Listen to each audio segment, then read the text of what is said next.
Good evening, ladies and gentlemen. Welcome to yet another episode of Rendezvous with Anza Saqib on CxO Global TV. CxO Global Forum is a knowledge sharing platform for all C levels across the globe. We take massive pride in contributing to the knowledge economy with our league of extraordinary ladies and gentlemen who are not only domain experts but key thought leaders who've made a considerable amount of difference in the field that they're working in. Today, as well, we've got a brilliant gentleman. His name is Mr. Ammar Akhtar. He is the CEO of Finalrentals. Ammar, welcome to the show. Thank you very much, Anza. Thank you for having me, and thank you for a very generous introduction. Now, so, Ammar, tell us a little about yourself and the journey that led you to Finalrentals. So I come from Pakistan, from Karachi, and I come from the programming background. I moved to UAE in 2006 to pursue my first ever entrepreneurial, let's say, venture, right? And my first project was to build a website for Budget Rent a Car. So Budget is a huge brand here in the UAE, and that was quite successful, you can say. And then I went on making websites and platforms for Thrifty, Europe Car, Alamo, National Hertz, and it really made me more closer to the car rental industry, right? And for over 12 years, I was exploring this industry, how it works in terms of operations, IT, car sales, and stuff. So whatever I learned in those 12 years, it made me, let's say, start Finalrentals as a startup 4 years ago, right? With the aim to solve all those problems and to make this industry more digital, which is still, it's not. So that led me to, work towards Finalrentals, and my dream is to make this industry as digital as possible. Right, I can imagine, and what a great vision. But this sounds like something that's disruptive, right? So, what was your exact vision behind Finalrentals to make car hailing more digital? And what exactly did you have in mind, and what is your vision for the future? So, while I was making those projects for other companies for car rentals, I was looking at customers' behavior and customers' feedback, and they were saying that they don't like this surprises, the surprise element when they go to the counter to get the car. They don't know about the terms and conditions. Nobody reads those conditions, by the way, and there was lack of transparency, right? So the vision behind Finalrentals is to make this industry more transparent. Like, imagine if you order food on Zomato, like you get your burger, right?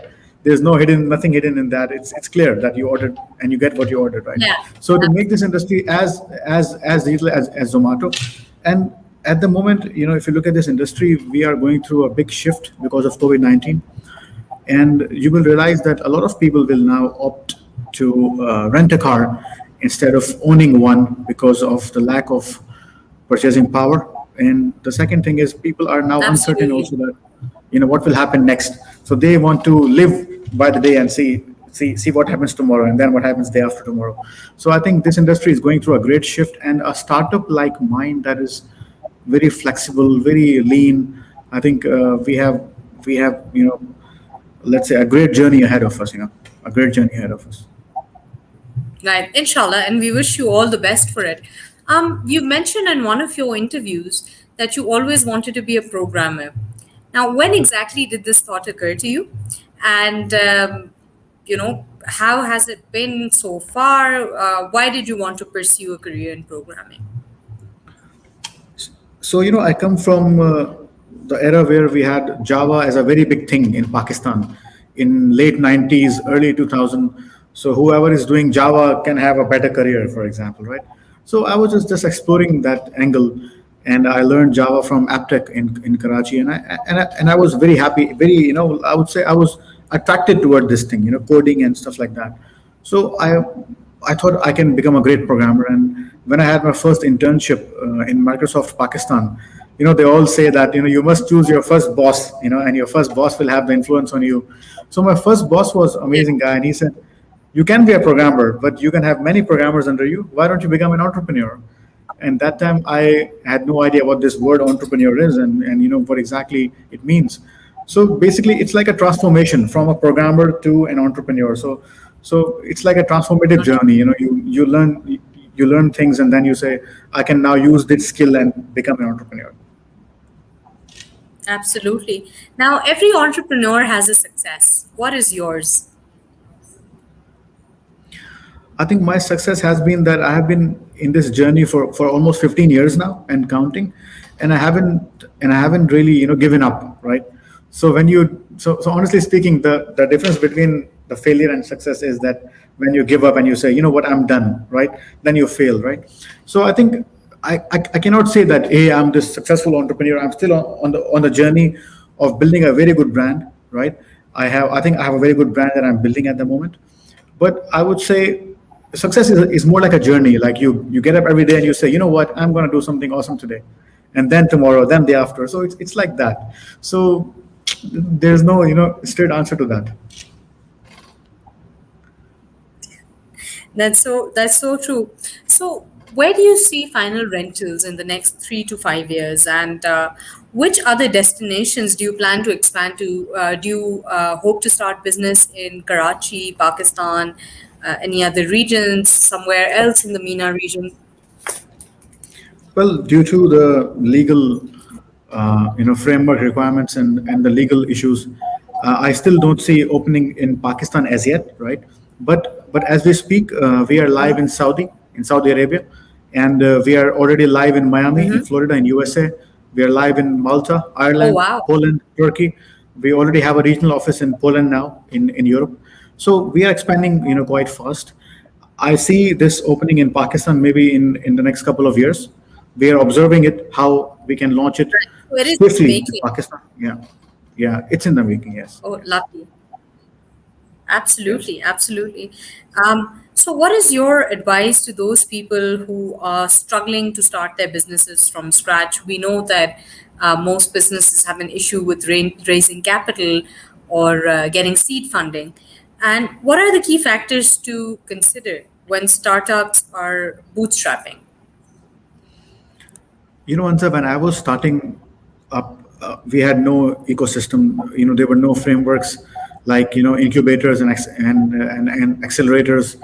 There was no government support. So I started in very difficult times. Today we have access to seed funding. There are accelerators, there are incubators who will help you start up and give you seed funding. Even in Pakistan now we have some amazing initiatives going on by the government and by the semi-government bodies.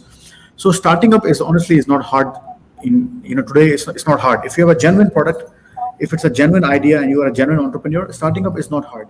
What is hard is how to sustain that, how you can scale to the next level. Okay, you are a startup, but you cannot always be a startup and you can say, hey, I'm a startup.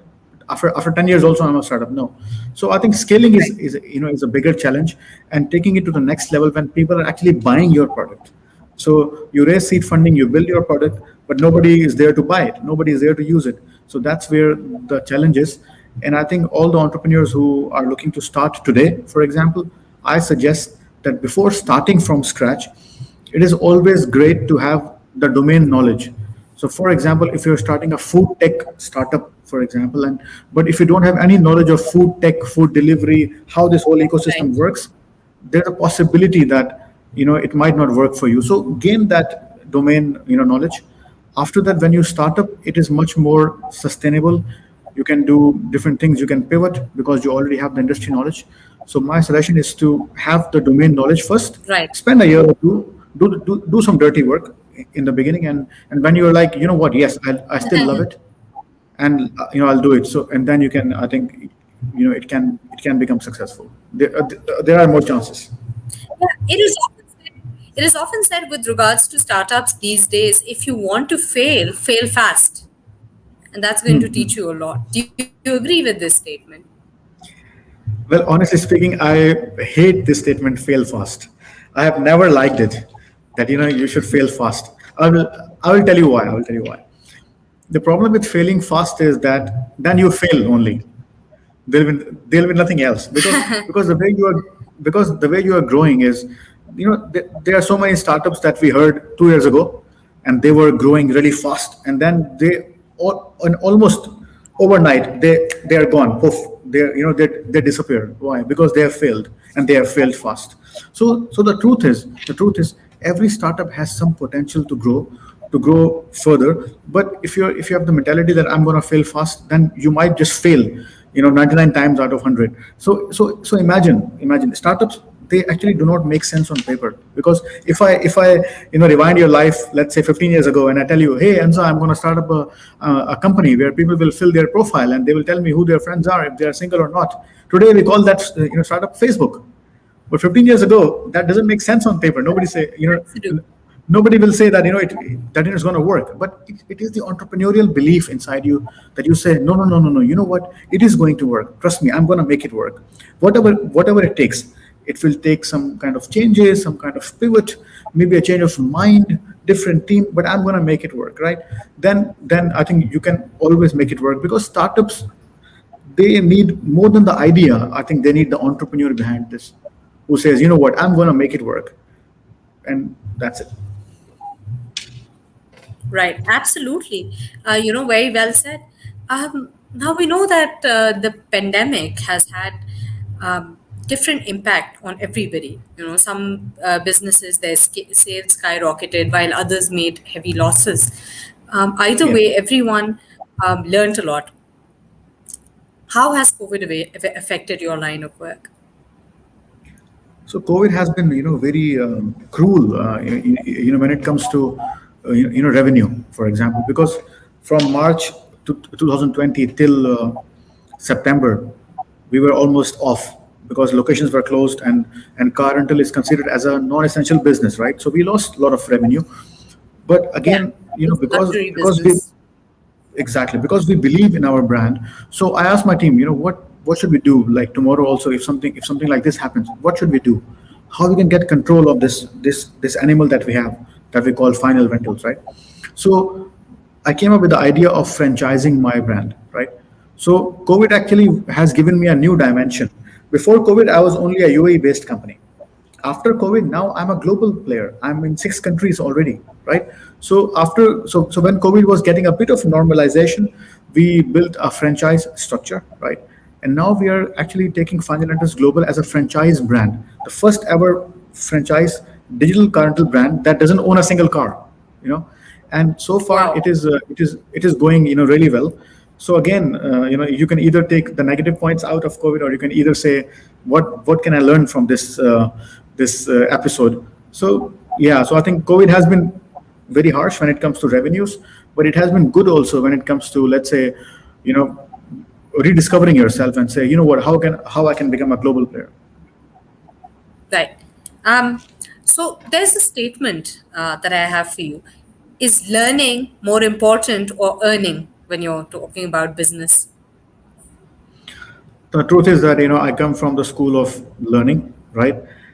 Because the more I will learn, I will definitely earn for sure. Maybe not in the short term, but surely in the long term. So yeah, learning is more important. Definitely, point well taken. Um, who is your biggest inspiration in the world of business? So I have taken a lot of inspiration from Steve Jobs. I have because I think the way he sold his products to the world, and the way he taught us how to design things, or how to think about designing, I think that is very, very special, right? Very entrepreneurial, right? So Steve Jobs has, like a huge fan, huge fan of Steve Jobs. Right. Mr. Ammar Akhtar, you've given us some great advice today, but I would like to ask you, what is the best piece of advice that you've ever received? The best piece of advice that I've ever received is that there will always be a next chance. So basically, what happened is that when I was doing my first exam for the Java programming, right? I failed that exam miserably. I failed. It was like you fall flat. So the engineer who was next to me, he's also a senior. So he said, "Don't worry. There'll always be a next chance, and then that will be your chance." And that time I was like, okay, I mean, come on, it's just a statement. But honestly speaking, even in life, I have always felt that sometimes we get so greedy about things, and we just want the thing right now, and we just want it to happen right now, and it does not happen that time. But whenever there's the right time and the universe works for you, right? So your time will come. So don't just say, oh, I missed it, or what, something bad happened. Just find the right way. Just find the positive mindset Right. out of every situation, and there will be always your chance also.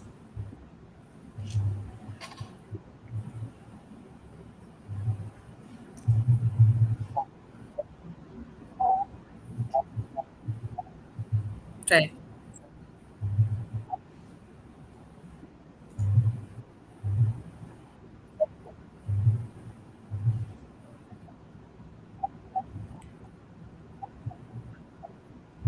Yeah, Anza, can you hear me? Absolutely. Words of wisdom indeed. Thank you so much, Mr. Ammar Akhtar, for your time today.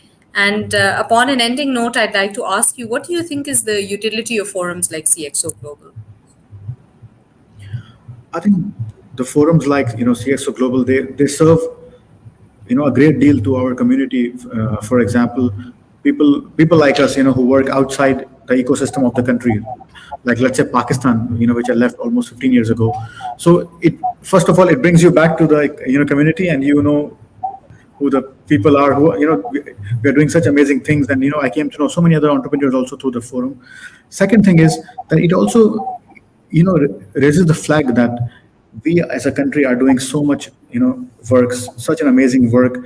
We have amazing tech talent, we have amazing CTOs, CIOs, and of course CXOs, as you say. And that we are at par with the with the global talent.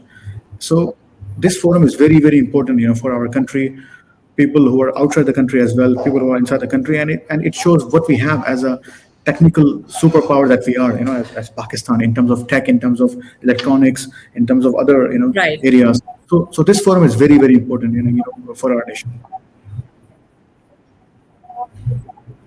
Absolutely. Thank you very much, Mr. Ammar Akhtar, for your time. Please keep contributing to the knowledge economy. We wish to hear more from you in the future.